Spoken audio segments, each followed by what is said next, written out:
Thank you so much for joining us today for our virtual launch party of the Women of Color Health Equity Collective. My name is Vanessa Martinez, the clerk and director of operations for the Women of Color Health Equity Collective, and I'll be serving as the host and a participant of today's conversation. Our nonprofit's mission is to promote the resilience and empowerment of women of color to advance health and wellness by community capacity and advocating for just policies through evidence-based research and grassroots organizing. Today's conversation will share the work of brilliant women of color artists and feature a discussion between members of the executive team, sharing some personal connections to our health equity work for women of color. We will also introduce our newly expanded board. If you want to provide comments or ask questions, please feel free to type in the chat, and we will do our best to address it at the appropriate time. Now, on to our first artist. My dear friend and Detroit native, Nicole M. Young, is a performer, poet, playwright, director, event producer, curator, and nonprofit professional with over 20 years of experience combined in these areas. Nicole has worked across various disciplines, including theater, poetry, and classical music. Nicole recently released her debut spoken word album, Input, Live from the Valley, which was recorded at Click Workspace in Northampton, Massachusetts in 2018. I was lucky to be there. Proceeds from the album were used to create a fellowship program for emerging women and non-binary writers of color through Straw Dog Writers Guild. Please join me in welcoming Nicole Young to our launch party. Hi. Hi, Nicole. So glad that you could join us. Thank you so much for having me. So I have a couple of poems I'm going to read, which I think coincides with the collective's work very well. So I'm going to turn the stage over to me. That's fantastic. Thank you. Yes, thank you. Thank you, everyone, for joining us this lovely afternoon for the launch of the Women of Color Health Equity Collective, which I am a proud member of the Friends of the Board. My name is Nicole M. Young. I work in Western Massachusetts, and I'm coming to you from my house in Windsor, Connecticut. I am a performance poet, playwright, pop culture critic, and philanthropy professional. I currently work for the Women's Fund of Western Massachusetts, and I teach adjunct at a couple of institutions. So the first piece I'm going to share with you today is After Audrey. There's a version of it on my album that's called To the Woman Who Made Me Brave, which is actually a collaborative effort between myself and Dr. Diana Alvarez, who you'll hear from later on this afternoon. And it takes pieces of this poem that I'm going to perform for you right now and the song that she wrote, Brave Little One. And so you'll hear it on the album, but it is very, very different. So the first work I'm gonna read for you right now is After Audrey, which is after Audre Lorde. To the little girl who grew up to be invincible in a world that deems her invisible. To the toddler who once leveled with stones, who will soon look beyond the horizon as she reaches towards the sky. To the tween who stepped into her fierceness while acknowledging her fears. To the once little girl who broke through others' truths to discover her own destiny. To the one who discovered her prowess before she sought her wealth. To the one who, with ambition, wears awkward as an award. For those of us who continue to persist, aspiring for higher, even at the disdain of those with only doubts, apprehensions, and assumptions. For those of us, as we meet her with intention, may we greet her with conviction. May we only open doors for her that will lead her onto the path, one that is a blueprint of glee, prosperity, pleasures, victories, beauty, and peace. The last work I am going to read for you today is I Was There, which is in the notion of bearing witness, especially to the times that we're in right now. Standing within shields of silence, sanctioned alone in thought, suspect of the edges of tomorrow, settled beneath the hopes of yesterday, satisfied with the loneliness of today, apprehended, apprehended in a profoundness gained through this uninherent voyage, becoming a whisper within echoes. There is beauty in waiting, loitering on borrowed time. By permission, to sometimes even exist in a peaceful yet painful pause, a well kept promise to slowly digest whatever's remaining to what lies ahead. Though I may seem absent, unable to be present, just know that without a doubt, I was there. So thank you so very much for joining us this afternoon. If you wanted to join me on my own creative journey, you can follow me here. My website is www.nicolemyoung.com, and you can find me on Facebook and also on Instagram. So thank you so much. I'm going to turn it back over to Vanessa. Thank you so much, Nicole, for your powerful words. And as always, you made me just a little bit emotional. I love those pieces so much. Now I would like to bring to the virtual stage the other three executive team members of the Women of Color Health Equity Collective: Dana Campbell, our notorious president and co-executive director; Janice Catalina, our vice president and co-executive director; and Laverne Kelly, our treasurer.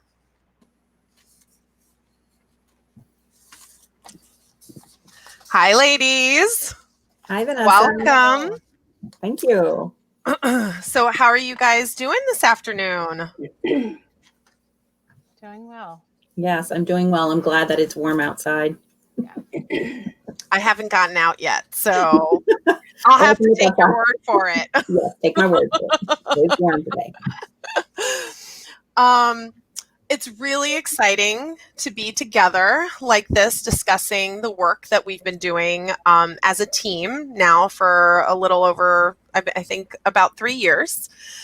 We've worked hard to bring this expanded vision of health equity to Western Mass. So I'd like to start with a question. Can you each speak to what brings you to this work focused on creating a world where women and girls of color enjoy optimal health and well-being in a socially just world? Dana, can you start us off? I sure can. Thank you, Vanessa, for organizing this, because I think it's really important for people to hear from us what we are hoping to achieve with the collective. And so I think the easiest and best way for me to answer that question is I am a woman of color. My 7-year-old daughter is a girl of color.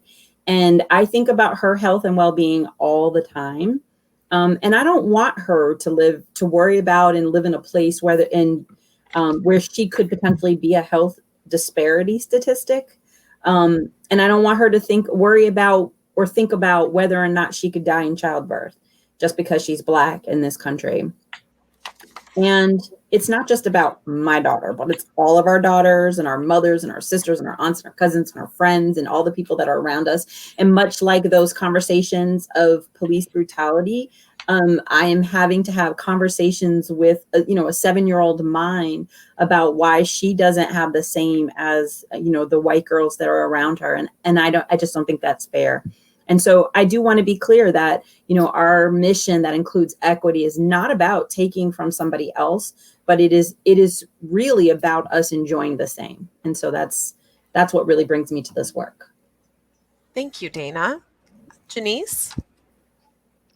Thank you. Yeah, I think, for me, being a brown-skinned Puerto Rican Latina, and pretty much being born and raised in Springfield area, recognizing the effect that the color of our skin and our ethnicity has played on my family, my community, access to resources, and their treatment, and trying to access those resources, right? And so recognizing that my grandparents are treated differently because they don't speak English and English isn't their first language because they can't read the material or fill out the paperwork that's given to them, and how that affects them and their health, right? And now, as they get older, all of that has compiled in their life to now affecting their health even greater, and so much that could have been prevented but wasn't because of lack of access and lack of resources. So being able to recognize that, and then I think now, as being someone who works within the community, how that plays a part in my being able to advocate and helping other families to advocate for themselves. So recognizing the how that lack of access continues and how the treatment is still continuing today. I work with a lot of young mothers, women of color, and just the way that they're treated by different systems, the resources that are not shared with them that they are entitled to, and how, as providers, step in to try to get other providers to share that. And it's saddening, and it shouldn't be happening. And I think that's why I'm so engaged and wanting to not only just participate in this work, but really stepping into how I can help with leading this work and moving this forward, and joining my team and my colleagues in this work. Thank you. Speaking to some of what you both have said, right? So I am Latina as well, or Latinx, but I'm light skinned, right? So I came to this work from a place of duality, or like a weird space of not being white but not being brown enough, right? And so this place of sometimes being mistaken for a white girl, and also recognizing later in life than I would have liked, but recognizing that I had access to whiteness if I wanted it, because I could opt out because of my light skin in some circles, and in others not. So sort of thinking about that for me, being Boricua, being born on the island, but then still not sort of being seen as good enough in any space, was really hard for me. And I still sometimes struggle with that. So coming to this work from sort of a place where I don't necessarily belong in either circle, it's really nice to feel like I belong with this team. So I want to thank you guys for that, because it's really meant a lot. Laverne? I think, well, the reason why this work is so important to me is that I've had a lifetime of awareness of the inequities of our systems, and I wanted to be in a place like where I could contribute to changes in the communities. And I wanted to be I want to be a part of an organization that works towards a place of healing for women and mothers of color in particular, and to ensure that there are services and the knowledge that will strengthen them and their families. Yeah. So thank you. And I do think, as this is a conversation, I don't know if you all have thought about this, but, we each, Vanessa brought up, skin privilege. And, I would suspect that each of us has privilege in some aspects of our lives that sometimes is glaring. And sometimes we are in spaces where we don't have any privilege, at all. And that also is glaring. And so it's a very precarious space to be in. I don't think many people really consider it, because it's hard to be in a space where you're like, oh, I have this privilege, but then step out, walk through one door and you have no privilege, right? So Right. This work is really important because those conversations need to be happening, and we really need to be, and I hope, and I like Janice pointed out, that I hope that we can, make some change, at least in our, if not just our community in Western Mass, which I know is something we're going to be talking about in a few minutes, but, that we can make that change and, be on the leadership of that.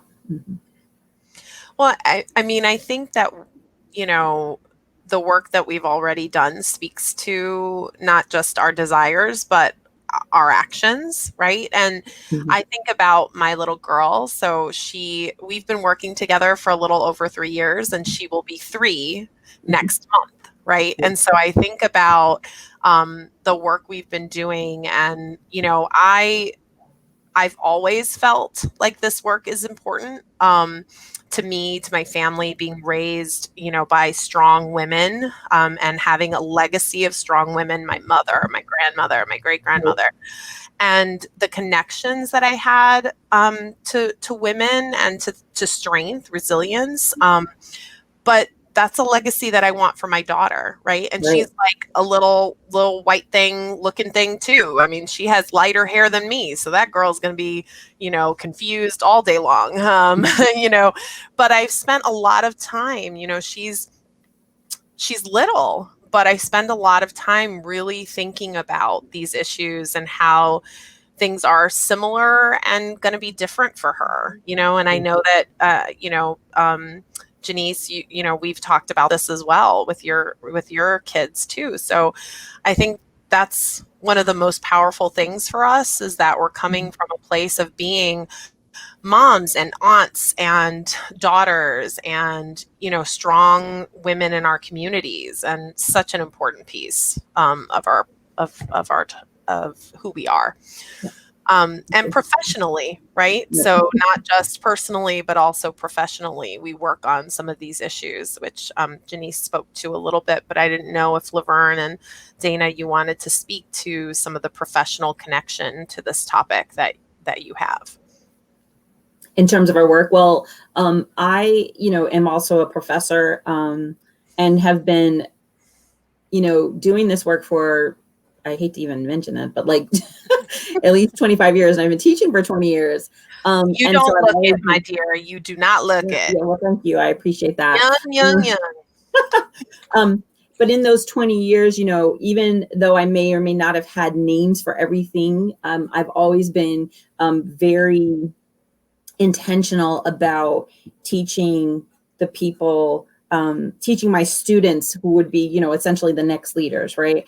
And because I have had the privilege of having good leaders, and good mentors, and even being connected to some of the, our quote foremothers of these movements, and so I make it a point to do that. And I think our work in the collective speaks to that as well, right? That we really want to, on a personal level, be these people for our kids, but on a professional level, also be these people for the people that we are interacting with, and our students, right, Vanessa? Because Vanessa is also a professor, so, and our students, because I think, the more we put into their heads, the more likely, they will continue our work.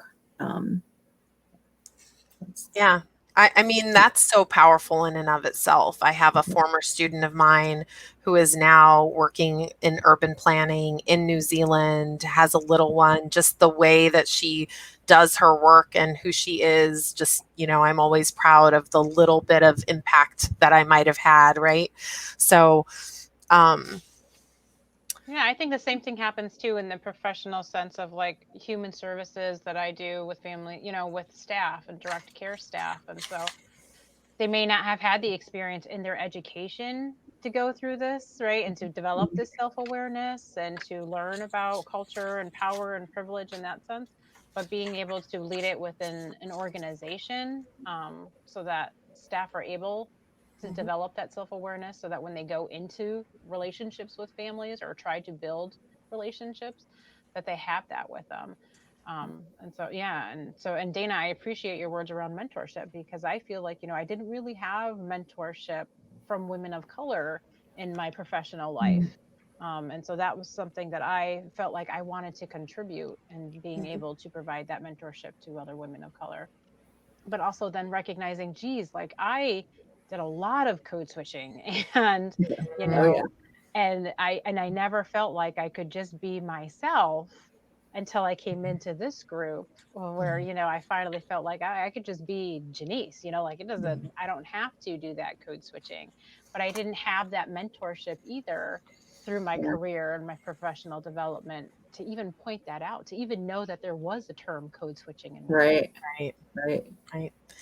Well, thank you very much for your thoughts on that question. I have another one for us. Can you speak to the state of Western Mass? What are you seeing in your community work, with your organizations, with your students, that speaks to how Western Massachusetts is dealing with the current pandemic of COVID-19, issues of political and social unrest, and racism and in policing? Janice, can you start us off? Yeah, there's so much, right? I know.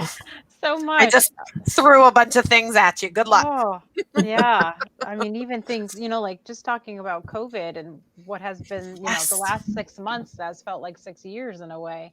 Hmm. And thinking about how it has affected our community. And I recognize too, and being somebody who works within the community too of Springfield, right? So how we're seeing how it's affecting women, especially women of color that, tend to work in low income jobs, and how they're being affected where they didn't have much sick leave or access to quality childcare. And now they're being affected in that they're being laid off, or that they are needing to take time off to take care of their children or stay home with their children, or take care of someone who's sick and they don't have that time to begin with. Thinking about how it's a majority of women of color that are in these low income paying jobs that are deemed essential, right? So thinking about now Right. who's essential versus who's non-essential, Mhm. right? And oftentimes the essential employees are the ones that are getting paid the least amount, and what that looks like within our country, but they're also at greater risk Right. in the You jobs that know, they have. interestingly enough, not to interrupt you, but just in addition, like something that a student wrote in a paper recently was that we wouldn't survive, right? Like they, in many ways, our low income workers and our essential workers are the reason that we are even able to survive this pandemic at Right. all, right? Mhm. And so he made an argument about running the world, right? And I had to think about that, and I said, kinda, and yet in terms of power, right, which is what you're getting at, not so much. So I just wanted to sort of share that story in connection to what you were saying. Mhm. Yeah, absolutely. Right. And this view that we have in regards to the people that are essential workers, that are, like I said, in these lowest paying jobs, but then the stigma that surrounds that too, or the stereotype around that too, for these individuals. Right. So how do our attitudes towards grocery workers before versus now that we're in COVID, right? And so that pays. And we're seeing a lot of this, burden being put on moms, especially now, with having to do virtual learning, still trying to work, whether it's full time or part time, right? And in addition to other responsibilities and roles that we have in our lives. Mhm. And then even considering when you have children that do have special needs and need more of Right. that one-on-one support at home, and what does that look like for someone who's also, if they do have the opportunity to work from home, how does that work for that individual? Mhm. So we're seeing that, and that's separate from recognizing the re-traumatization that we're experiencing with all of the events that are happening around us in our world. And how that just adds more of that depression, anxiety, and just fatigue. I mean, I don't know about you all, but I just feel exhausted, Mhm. especially more recently with after the verdicts came out with Breonna Taylor. And I just felt this like consumption. I was just consumed by fatigue of like, what else do we need to do? Like, what people are, Yeah, I yeah, felt that after the verdict. I felt that after learning of RBG, passing away. There's so much right now that sometimes I can't even handle looking at the news, and I have to take a little break. And then occasionally I let my students be like, "Did you see?" Or my partner be like, "Did you see?" And I'm like, "No, I didn't, but thank you for bringing it to my attention. Now I have to look it up," because sometimes you just need a break, right? I mean, you guys feel that. Yeah, no, absolutely. And I want to point out that one of the reasons why we thought about expanding the mission beyond just PPD, and I think I'm going to try to connect this, is that, women of color often bring other burdens with them, and it's hard to just focus on one thing at a time, right? And I just keep thinking about how overwhelming it has been in the past 6 months, even for myself, to do all the things that Jenny said, right? So like work full time, take care of my child, also it's homeschooling, and on top of that, all of the things that are going on in the world, and having to explain that to your child. And it just is so overwhelming that I think what's happened is that people are parsing out what they can deal with. What can you deal with? Really? It's like I'm done with that. I'm not going to address any of that. And this is sort of a personal story I have to tell because I think it's really kind of funny.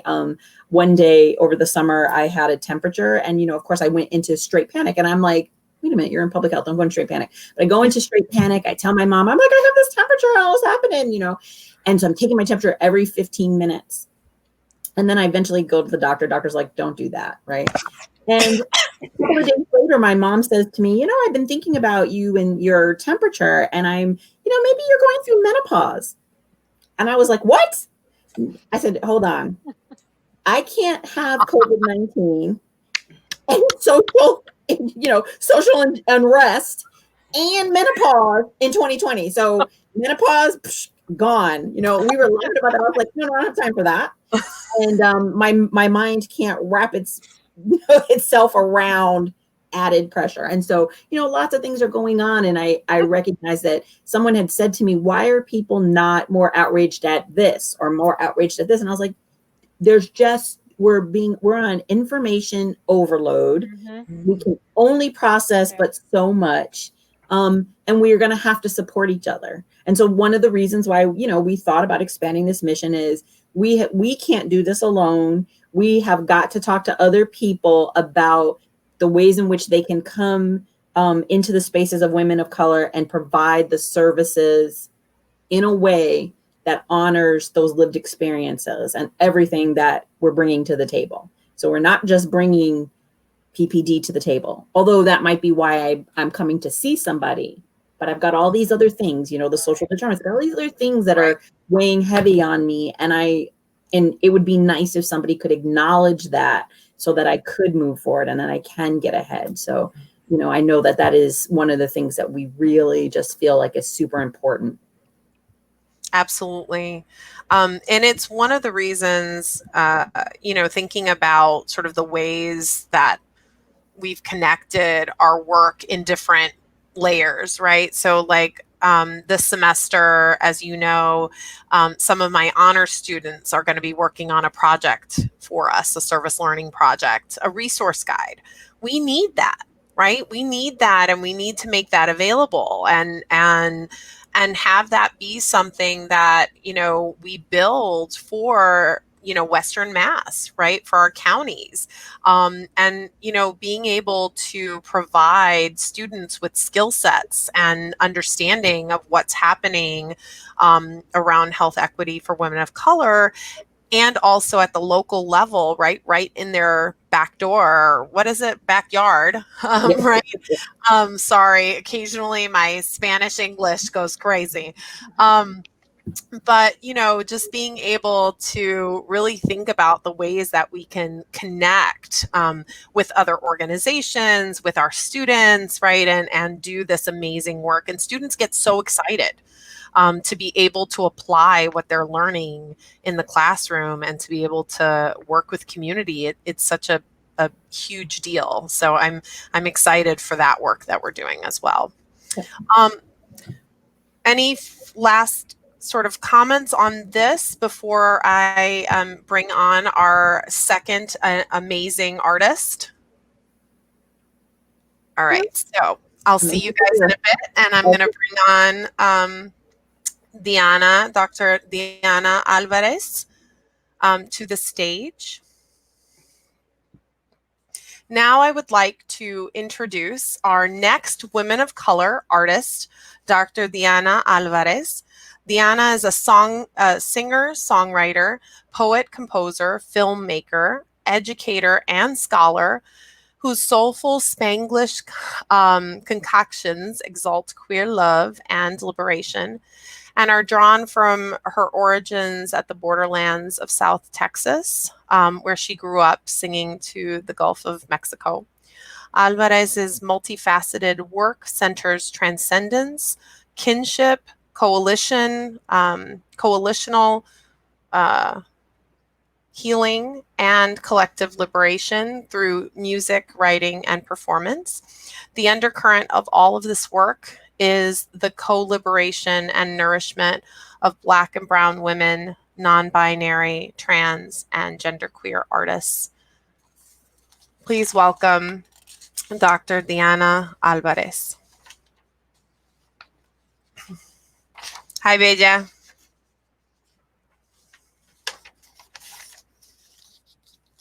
You're on mute, honey. Hello. Hello. I hear Thank you you so now. much for having me. We are so lucky to have you. I have really been blessed by listening to your conversation. And this song is Para la Historia. I originally wrote it to honor the women of the Mexican Revolution, Las Adelitas. And then it became an anti-45 anthem.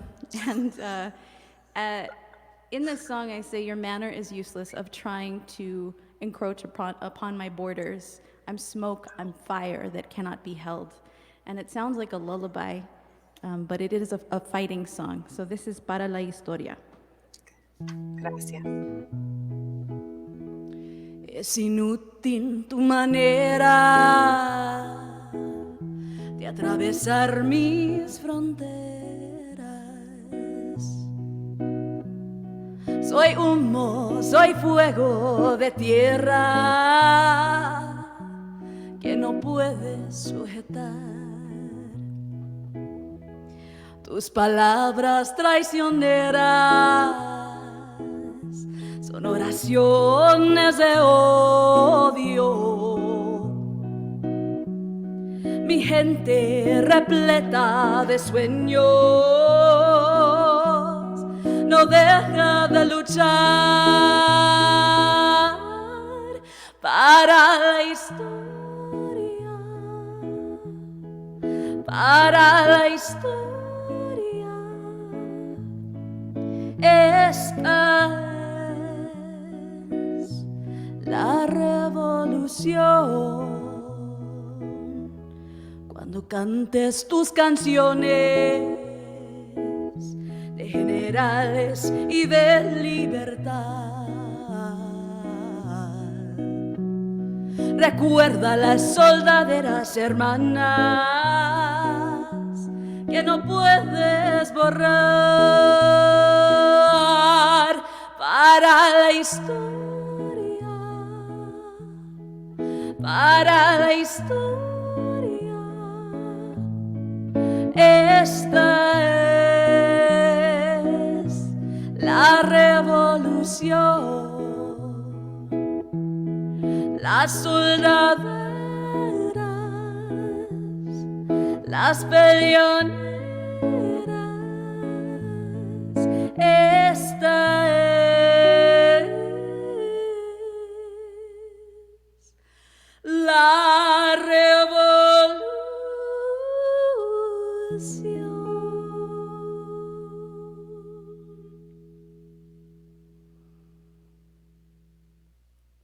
That was Para la Historia for you.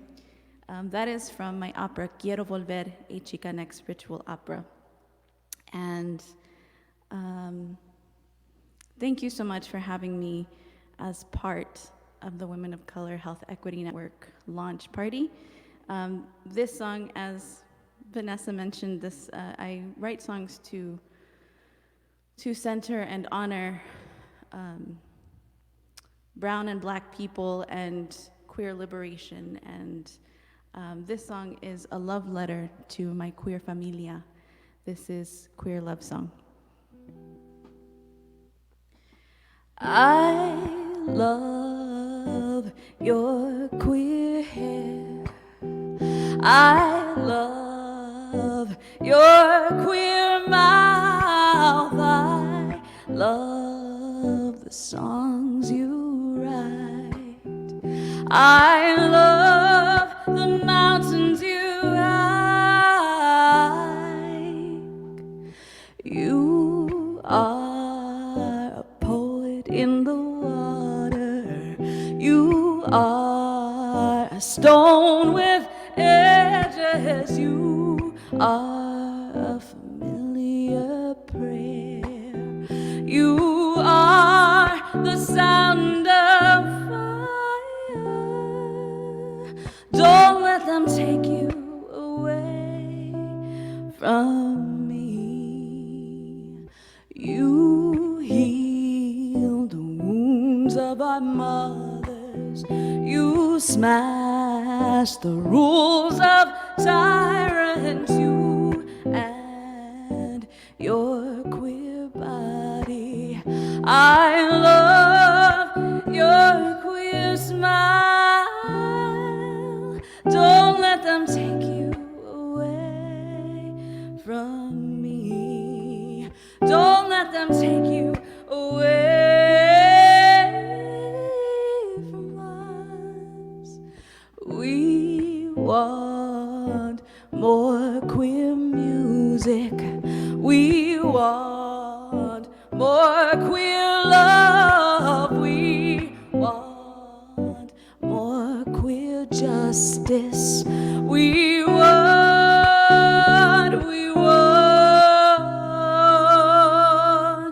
I won't let them take me away from you.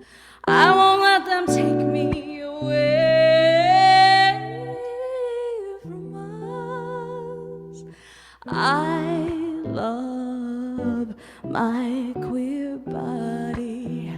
I love my queer hair. I love the songs I write.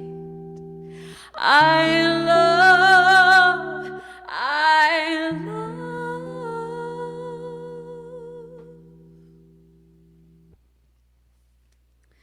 That was Queer Love Song. Thank you so much for joining us today. I am Doctora Chingona Diana Alvarez. You can learn more about me at diana-alvarez.com, and you can follow me at Bruja Juana on Instagram. This is my final song. This is Todo Se Acaba. As we speak about the thriving of women, non-binary, trans, and genderqueer artists and people on this planet, I wrote this song because my grandparents used to say, todo se acaba. And they would say it very wistfully. And then I learned, after I lost my grandparents, it's a beautiful thing that everything ends, right? Because we will end sexism, we will end racism, transphobia, queer antagonism of all forms. And so in this song, I speak to generations past, present, and future. I speak to my grandmother and my mother, who endured cycles of abuse and oppression in our family. I speak to sisters like Breonna Taylor, who die because of solitude or in solitude and because of bullets. I also speak to future generations, and I say, I know that you're afraid to speak, but we will fight with hands together.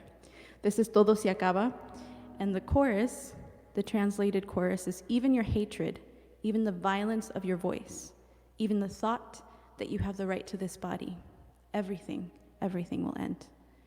And yes, this is addressing people who oppress, but it is also for us to acknowledge that we all have the capacity to be oppressors. And so as we do this work toward liberation, it is a call for us to understand how to love and nourish one another. Hasta el rencor, hasta la violencia de tu voz, hasta el pensamiento que tú tienes, el derecho a este cuerpo.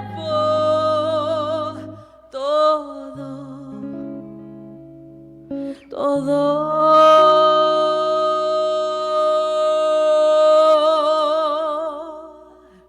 se acabará.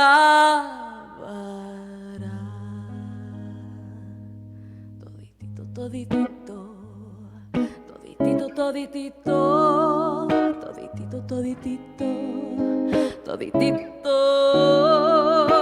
Ay, mamá, yo sé que tu lucha es para mí.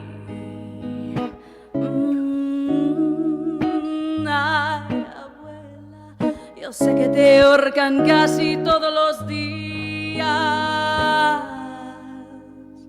pero vamos a curar nuestras heridas. Toditito, toditito, toditito, toditito, toditito, toditito, toditito, hasta el rencor, hasta la violencia de tu voz, hasta el pensamiento que tú tienes el derecho a este cuerpo. Todo, todo se acabará.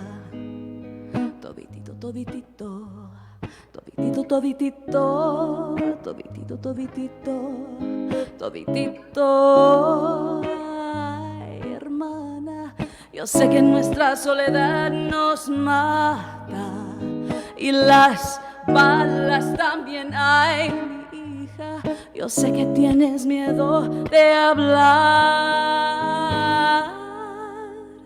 pero juntas vamos a luchar con manos juntas.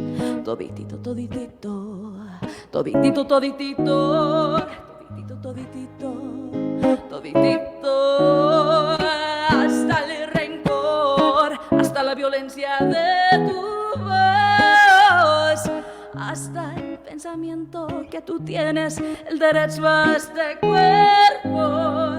Todo, todo se acabará. Todo, todo,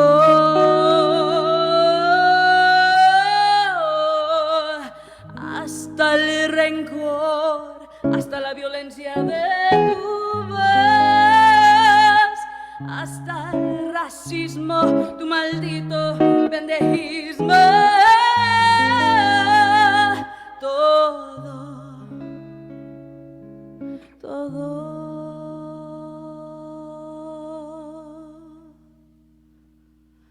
se acabará.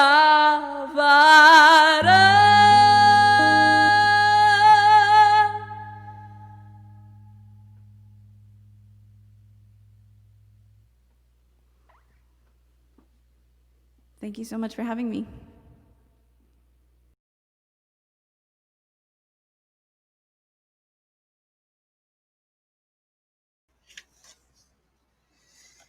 Thank you so much, Diana. Bella voz y bella canciones. I am a little bit speechless. I just feel so honored to have had a chance to listen to you and Nicole again. The both of you always just speak to my heart. So,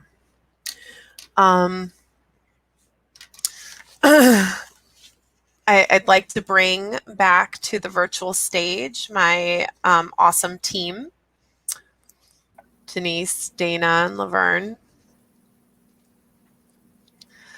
So, ladies, well, I figured first, if you want to say anything to our artists, I'll let you do that, and then I'll pose the last question for us today. It was amazing. It was amazing having them both on today, Nicole and Deanna. It was beautiful, and I haven't had the opportunity to hear either of them perform. So being on today and hearing them for the first time, I questioned. I feel like I've been hiding under a rock. I'm like, where? How have I not heard them? I was thinking the same thing. But it was beautiful, and I'm so appreciative to have them both on with us today to perform for us, or in our launch party. So I see it as the beginning, and I hope we can bring them back again. Yes. And I want to say thank you, thank you, thank you. You know how like I listen to things and then I get this inspiration. So thank you both, because I feel much like Vanessa, very emotional about it, and also finding some inspiration for our next project. So yeah, thank you. Thank you. So our sort of final question for today, could each of you speak to the future of the Women of Color Health Equity Collective? What do we see in our future? Don't all talk Yeah. at once. Well, I mean, I can start. I see us, we're doing a lot of work now. We've started it in this process, but really starting to build some institutional and systems level change. And I feel like that's really what needs to happen within our country and our world. And so we've started that process. We've been doing a lot of training around cultural humility, but also around institutional accountability. And what does that look like, and what practices and policies that need to be changed. And so we've been, in addition to training, doing a lot of consultation work and technical assistance work, but also advocating too. And so advocating for just and equitable policies, and kind of not, and that's not only taking the lead, but also joining others as well. Absolutely. I think that's the most exciting, is thinking about our collaborators, right? Who are the other organizations doing amazing work that we can work with them on issues that are at the forefront. So whether it's the Roe Act or police reform, or right, these are all health equity issues for our communities. And so it's very exciting to think about where we're going in terms of collaborating. Yeah, and can I jump in here, because I feel like one of the things that we have been talking about a lot is being in action and doing things and boots to the ground. And so those are the people that we're working with, whether they're individuals or institutions. It's the people who want to make some change, and some of you may or may not know, but we from the lens of cultural humility, which is a concept I think that has become near and dear to our hearts. And it was created by our mentors, Dr. Melanie Turvalon and Jan Marie Garcia, who are out in California. And they started this 30 years ago. They started this work over 30 years ago. And I know that they have been involved in other, other efforts. But I think that for when we come from this perspective, we are saying we want to be self-reflective and critical, and develop mutually beneficial relationships. And that goes to what you were saying, Vanessa, about collaborating with other groups. And then also, the institutional accountability, which Janice was saying, but it's people who want to do something. And many people are coming to us and saying, we want to do something. What can we do? And we have really decided that, whatever it is that you think you want to do, we'll help you do it. Okay. So, I don't think we're not the only ones doing this work, but we can help. And we want to help. And working with people is, I think, the thing that we like the most, right? So that's, kind of where we're going. We're going with this. Yeah. I'm sorry I chimed in. Laverne did. I think I interrupted Laverne. I don't know if you were going to say something or not, but. No, I was going to say something about the collaboration part. Like, I think it's important, like, for us to align. Like, we're not the only ones doing this work, so it's important to, like, align with other people that are doing similar things, or, to help us all grow. Yeah. Yeah. That's right. I think that falls along with our humility work too, is that we recognize that we're not the experts in everything. And so we try to make sure that we align ourselves with those that are. Absolutely, Laverne. And recognize expertise in the people that are coming to us as well, right? And that we are learning as well in this process. And all of that, I think, is so important, and speaks again to the tenets of cultural humility, right? The constant, continuous self-reflection being the first tenet. And I think we are, If I toot our horn, we're good at that. Toot, toot. Yeah, please toot our horns. Yeah, I think absolutely a big piece of what we do. And I feel like oftentimes when people come to us and they're like, this is what we want to do. And we're like, oh, okay. Well, is your community on the same page as you? Are your employees on the same page as you? So Mhm. that's a lot of what we do, is making sure that when we say we're building, these relationships or these beneficial partnerships, are you putting the community voice in the center? Are you putting the service recipient at the center of that? And that's a lot of, involved. That's what's involved in the work that we do as well. And Absolutely. recognizing that everybody's in different places, right? Right. Some people might be, number one on their journey. Like this is the very first step into this journey. And some people might say, hey, on a scale of 1 to 10, I'm at 8. Well, what can you do for me? And that's what we're trying to do. And so we've been really good about tailoring what it is you need, and what you say you need. So we don't want to ask people to say, are you on board, without listening to what they're offering as well. Absolutely. I think, one of the most exciting pieces for us is that we're in a transitional phase, right? For 3 years, it was just the 4 of us.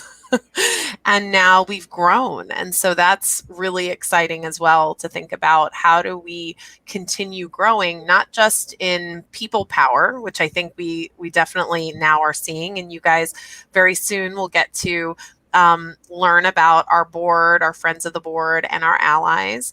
But also grow in terms of what we're able to do, right? So one of the things that we are very clear about is that we want to make sure that our work is evidence-based, which just means that there's support, right? That there's community support, that there's people support, that there's research, data to support the work that we do. And so something like research, right? So research is one of the sort of arms that we are looking to expand for us as well, and to focus back on Mama's Voice, which sort of was an original research project a few years ago, and we've done some work on it, but we're looking to revitalize that research project again, which is exciting.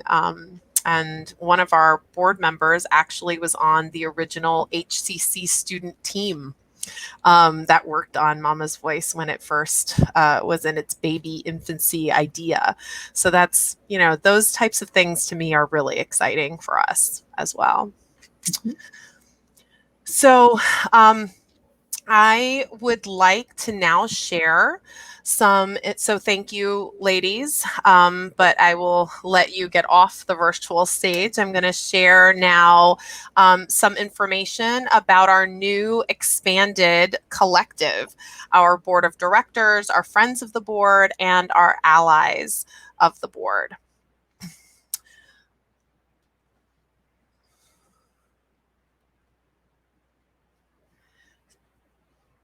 So our board of directors, Angela Hunter, Alicia McKenzie, Jennifer Ortiz, Melissa Pearson, Shannon Rudder, and Anna Zamaron. Our friends of the board, Brenda Evans, Nicole Mayweather Banks, Tracy Ramos, and Nicole Young. And our allies of the board, Pietra Czech, Justin Chelman, Anna Marie Golden, Raul Gutierrez, Chrissy Howard, Fred Hooven, Ashley Lugo, Frank Robinson, Risa Silverman, Nicole St. Hilaire, and Rachel Stoller.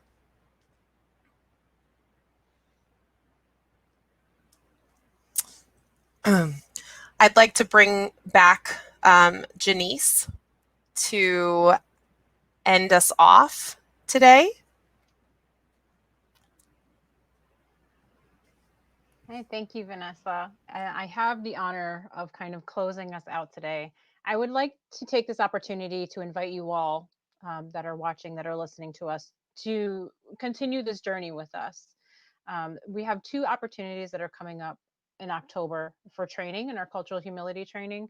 And so we invite you to go either to our website or to Eventbrite and sign up for those trainings. And if you are so moved to also join us on this journey, please consider donating to us.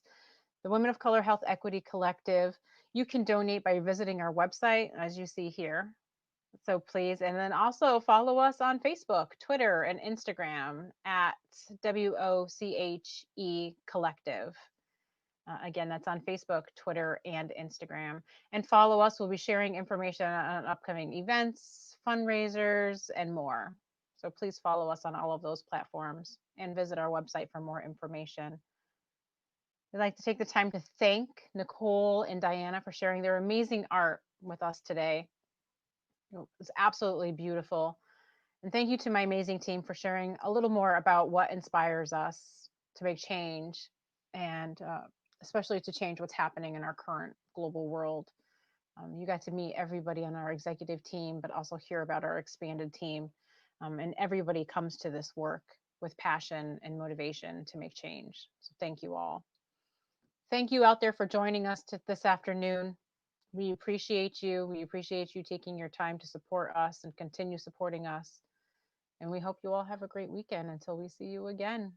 Thank you. Goodbye.